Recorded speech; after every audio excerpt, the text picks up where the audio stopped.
taha garo tajita mere ha wali garo taha garo tajita mere di taha amile taha begitu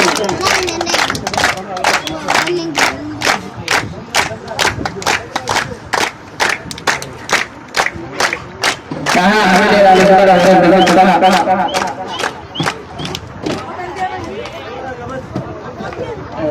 akamurtan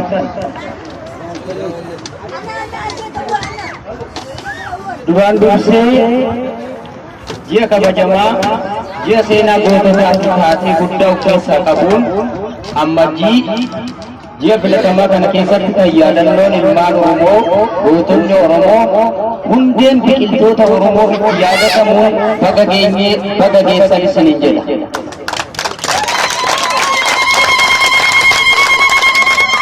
Kanatti aansuun ani dubbiilleen hafteetii miti.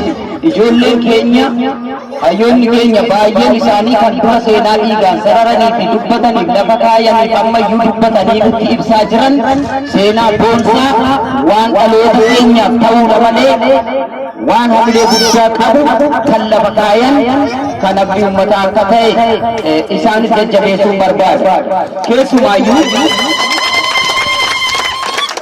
Keessumaayyuu yaada kiyya dhuunfaatti yoon hin deebi'u ani dhugaa rabbiitti yeroo duraatiif yeroo jalqabaatiif bakka kanattillee magaalaa kanattillee argamuu kootiin carraa ilmaan Oromootiif qabsoo bu'uura seenaa elemoo qilxuutaa handhuura maddistoota qawwee asirra gara biyyaatti geggeessanii isinis biyya kanatti bakkuma abbootii keessanii sana dhaabbattanii waan kana gochuu gammachuu guddaa natti dhagamuun isin ibsuu barbaada. Gama biraatti ani kanaan deebine ture dhugaa rabbii isinii mudaa Oromoon keetuu bakki inni dhaabbatuu fi dachee cufaadha ture yaadee ture yaa haa ta'u ni beekama maaliif akka ta'e akkamitti akka ta'e isinirran beeku bareechataniitu beekte yaanni koo isinii fi miti dhugaa rabbii ani namoota biraa kan biyya kana keessa biyyoota biraa Oromoo biyya keessaa fi Awurooppaa Ameerikaa Eeshiyaa biyyoota adda addaa keessa jiraniif cuunfaa dhaamsa kootii dabarfachuun barbaade malee kanneen wal'aansoo qabsoo korooda qabsoo keessatti isin bayattaniif gumaacha waraana bilisummaa Oromoo gadi kutubuuf of kennitanii waan qabdanii cinaa kana dhaabbattanii galanni keessan bilisummaa haa ta'u. Akka sabaatti sabni Oromoo saba bal'aadha saba hayyuu goota jabaa baay'ee ta'eetu Oromoo kan sakaale kan ajjeese kan miidhe kan isa walii gadi hunda'u olola diinaatti gurra laatu Oromoo kana keessaa ba'uu qabu. Garuu hangarraa saboota biraa yoo laattan saboonni akka Tigraay saboonni akka Amaaraa saboonni akka Affaar saboonni biraallee dabalateetu waraana dhoksaa ifa gadaallee qabaachaa jira. Qabaachuutti jira dirreellee bahee Oromoo waraanutti jira. Kan Oromoo waraana bilisummaa Oromoo isaaf lubbuu qaalii takkattii qabu gumaachi mormisaa murame gatii aarsaa dadhabbii xumura hin qabne faanaa kaffale anaaf hin duune hattuudha hiitalleeyyiidha gantuudha jedheetu maqaa olola diinaa irraa fudhatee itti moggaaseen dukkana keessatti Oromoo gadawwisuuf ilaalcha gantummaa diinaa faanaa kanneen harkifatan biyyaa jalqabee amma biyya isin keessartanii biyyoota isin addunyaa kanarratti agartan keessallee isin jalatti dhufuu hiitachuuf yeroo qabu kan hin teenne diinonni keenya. Sirni bu'uuressa abaa'oo odoo kaleellee uummata Oromoo dhiba keessaa baasuuf godhe malee gosaan, gandaan, lagaan, kutaan, amantiin, ati kiristaan, ati islaama, ati waaqeffataa, illuminaanuwee, maastar, qeessi sheekii jenne Oromoon akka sabaatti gabroome Oromoo kan dhaabbata Oromoo kan lola gabrummaa jala Oromoo baasuuf qaba jedhe ati eessaa bitteetu gandatti abootaadhaaf lagatti addaan fuuta cira biraas keessa oolta kan dhiiga dhangalaasaa jiru ilmaan Oromooti Oromoo du'aa jira Oromiyaaf dhiigni isaa dhangala'e maal yaadda maal argita maaltu sitti mul'ata Oromoo isa kamtu bilisoome isa kamiif dubbii diinaa wajjin harka rukuta kanan jedhu kanneen fagoo halaala jiranii fi asuma mana nuti keessa jirruu fi olloota kanaa fi manneen kanneen hunduma keessatti dhokatu akka xiqqaatti isin ilaalanii dhaamsa dabarsuu barbaadu. Jangan bitanii waan ol fuudhee namni gabbuusu hin jiru. Waan gabbuuse namni ol kaasu hin jiru.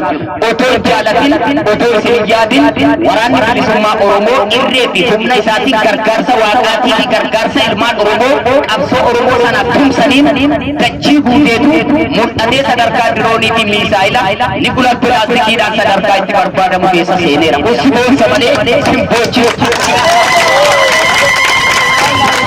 Ogummaa keetii doofaa fi doomaa wajjin yoo laga takkaarfatte hallayyaadhuma hin qabne seene. Garuu har'a waraanni bilisummaa Oromoo sadarkaa dhaqee bifaanoofitti leellifame har'a aayyoo fi harma muree aabboo fi morma muree saamee ajjeesee qalee sadarkaa gubeenee jaartii keetu sitti argisiisaa jiru keessatti waraanni asirraa baqatu kanatti dhagaa itti cuftu kanatti tuffattu kanatti dhiqeessitu isa kamiidha. Waraanni bilisatti baasu isa kamiidha. Kan waraana kee dheessitu alagaa sirna naaxanyaa impaayira bara 1885 ji'a jaaffaa guyyaa afurii baroota sana keessa ta'ee darbe waan Oromoon bakka kana ga'u hin seene. Garuu Oromoon gaheetu waraana isaa dhaabbataa utubaa fi jabaa riqicha jabduu akka sibiilaa kan abbaan fedhe sochoosuu hin dandeenye ta'ee mul'atee jira. Waraanni kun Wallaggaaf hin qabsoofne, Gujiif hin qabsoofne, Booranaaf hin qabsoofne, Baaleef hin qabsoofne, Arsiif hin qabsoofne, Harargeef hin qabsoofne, Shawaaf hin qabsoofne, Jimmaaf hin qabsoofne, Iluu Abbaa Booraaf hin qabsoofne, Walloof hin qabsoofne. Kan inni qabsaa'e, kan inni du'aa jiru, kan inni diina ajjeesaa jiru uummata Oromoo biyya Oromiyaati.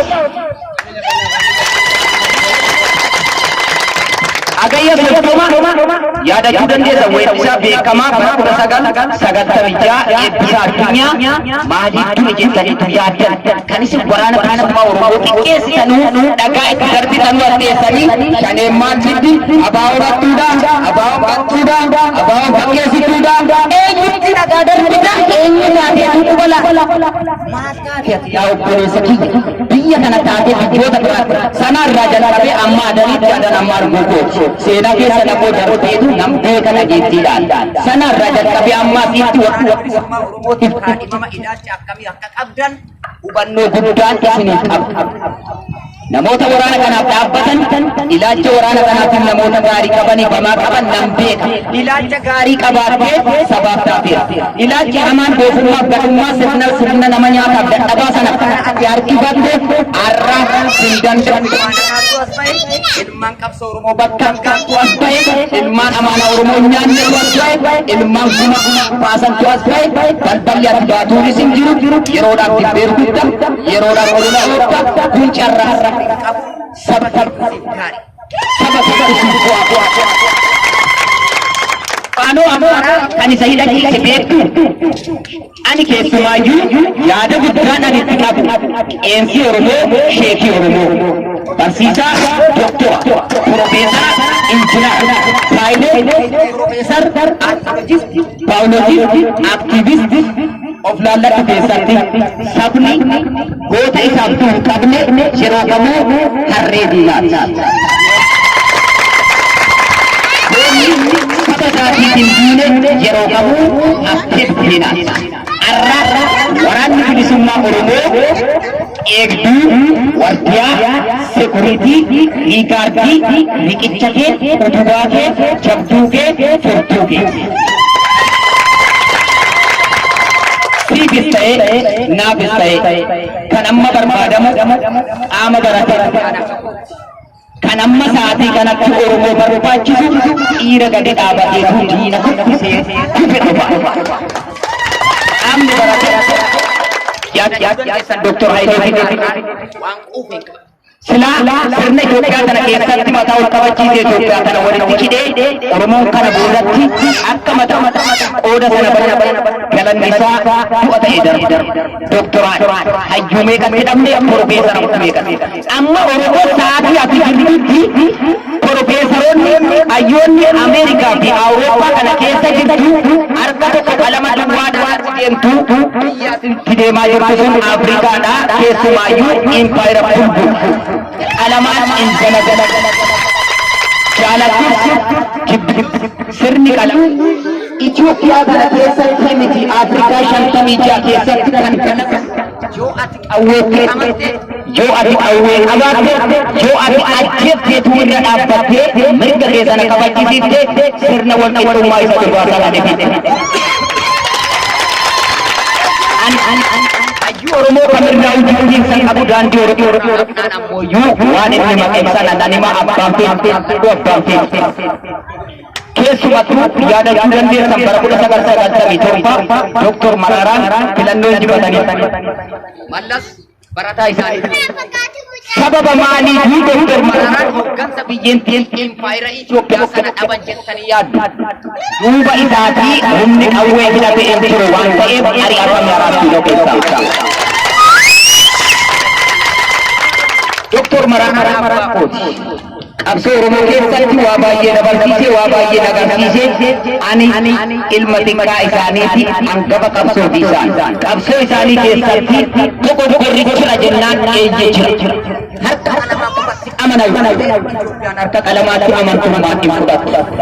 Harka qawweetti harka tokkoon qalamaatti otoo amanamu injifannoo kan Dr. Mararaadhaa ture.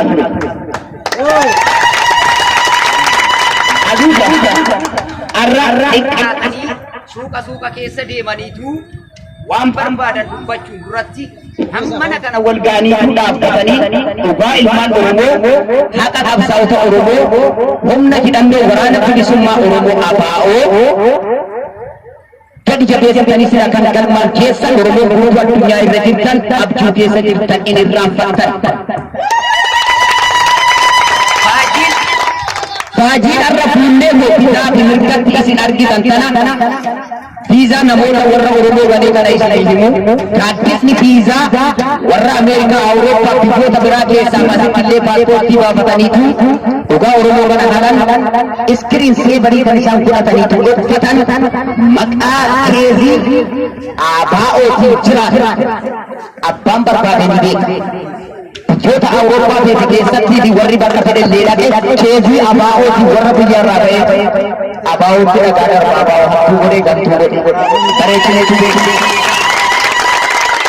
Biyyuma isin keessa jirtanitti irra hedduu maqaa mandeetaatiin biyya kanatti kan fufate maqaa waraana bilisummaa ABO keessatti dolee abbaan koo itti fudhee maal ta'e jedheetu maqaa ABO irra dhaabbata ijoollee jisii arri jedhamu keessaa iyyuu manduuta fudhate har'ammoo ABO dhaabuu ta'e. Alagaan hamma hin qindeessine warra keenya kun qindeessu. Ani akka kootti yoo wal ijaaruu dadhabne walaa itti. Yoo wal sakaaluudhaaf kafii muraate sakaallaa sana immoo haa dhaabu. Wal tuffachuurra walaa guddifnu. Wal jibbuurra walaa jaallannu. Oromoon akka sabaatti waraana takkattii tana qaba taphattiin kunuu maan isin macheessa. Silaa'uu bakkeetu bu'aa jirta silee irratti. Dhufaniitu jaartii keessi dhiraa fuudhaniitu isin gudeedanii isii gudeedaniitu gidaara mukaan isiidhanii sirraa deemani. Kami mootummaan impaayirri Itoophiyaa fi dimokiraasii akkasii kennere. Tokkicha qabdu kanaa jibbisee bu'aa kana dhoofnee bilbilaan alagaa diinaatti dabarsatee ati kennitu. Marroon ergama wayyaanee sanaan walitti hidhannoo qaba. Takka mooyyuu mootummaa biyyiitu ijaaratee gaara kaayata. Mootummaan biyyee keessa ijaarateetu gaara kaaye. Asuma kutaalee naannolee Oromoo kana keessatti miliyoona maarfita erga isa ijaaratee iyyuu achi keessa kaaye nuti marroo jaalladha. Marroo kan jaalladhu waan kan keenya ta'e osoo hin taane daandiin marroon irra jiru kan Oromoo galmaan gahu waan ta'eef.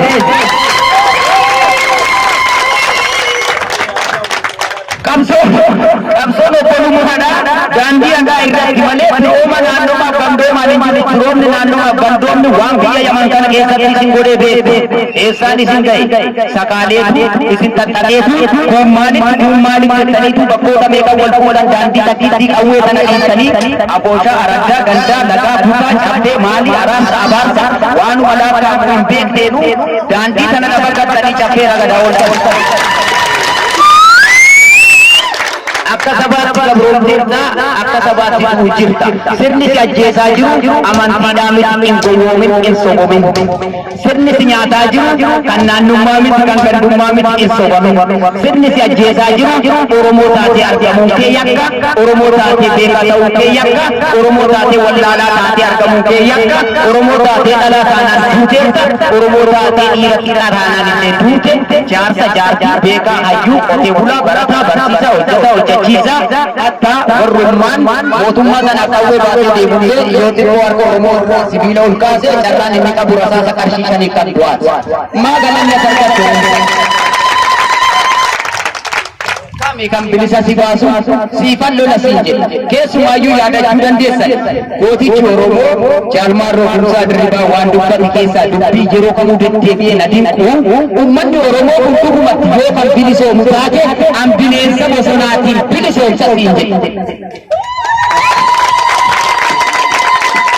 bilisoomneerra eeyyee ayyoonni keenya gurguddoon ayyoonni baay'een isaa bilisoomneerra jedhanii garuu ammoo gabrummaadhuma qabnetti seene ani hayyoota oromoo sheekotaa fi qeensii duratti tuqeenirra isinii darbeettan isinii deebi'a faanoo amaaraa kan jedhamu kana hidhannoon guddaa fi humni hirkisa awurooppaa ameerikaa hanga biyya goondar goojjam keessaa gad isa jabeesse finfinnee araatiisoo isa dhaabeetu warra biyyan qabne warra bararaa meedaa jedhee achirraa dhufe jedhee si bukuchisiise nu fichisiise beektu qeensi daani'el kibrat kan jedhamu qeensi daani'el kibrat abbaa amantiiti hoogganaa lolaadha lolchiisaa sabaa wareegsisaa sabaa amaaraa qeensi keenyaas naa fidime sheekii keenyaas naa fidime diinagdee beekumsaa dubbiin dhufa oromootii as baasi tokko nam beeka lakkoofsaan amma dhaabate iyyuu dhugaa oromoo kana faanaa kan dhaabate nam beeka ni beeka qeensiin oromoo sheekiin oromoo amma har'a daani'el hidhachiisee akka sabii amaaraa oromoo irratti duulee fichisiisu irraa of duuba baqatan kan oromoodhaa dhugaa oromoo kana ammoo dhoksu barbaadan ni ati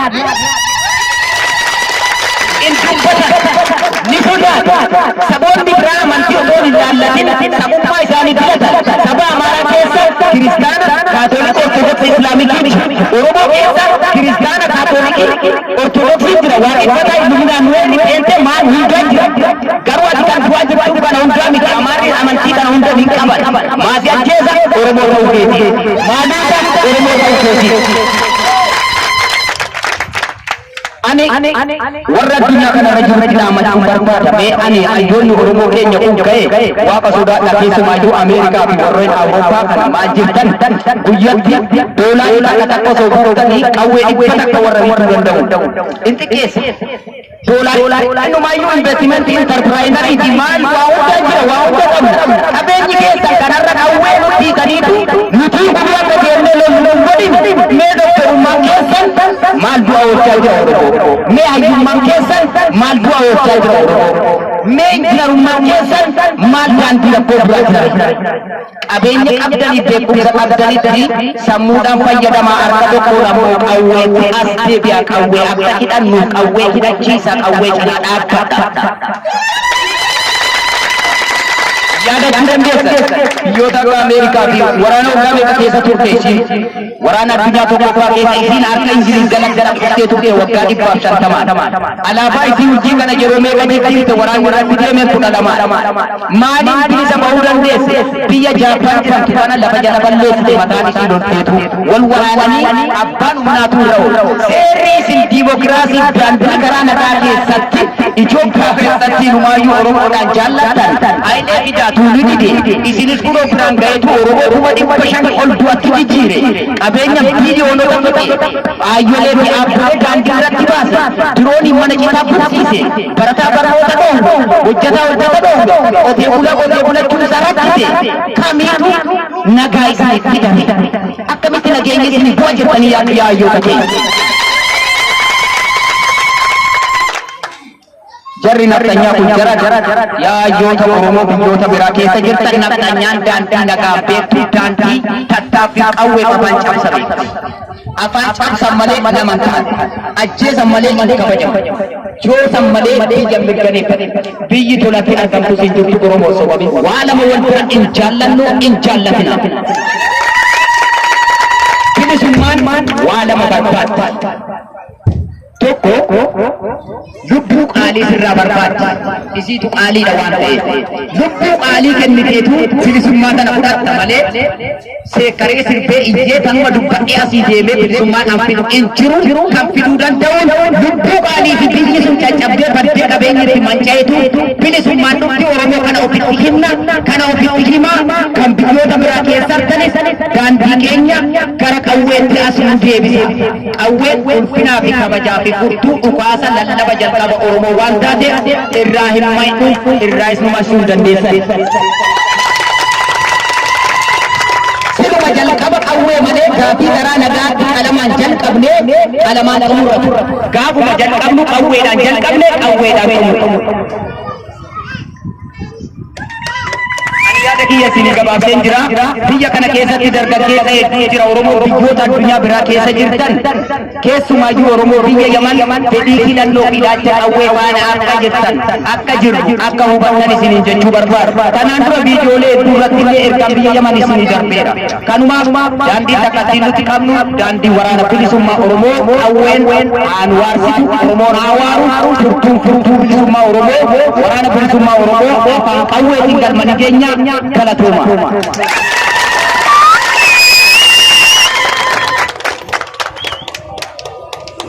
Obboleeyyan ijaaree jira obboleessa ya taa'aa jiru kanaaf taa'aa jiru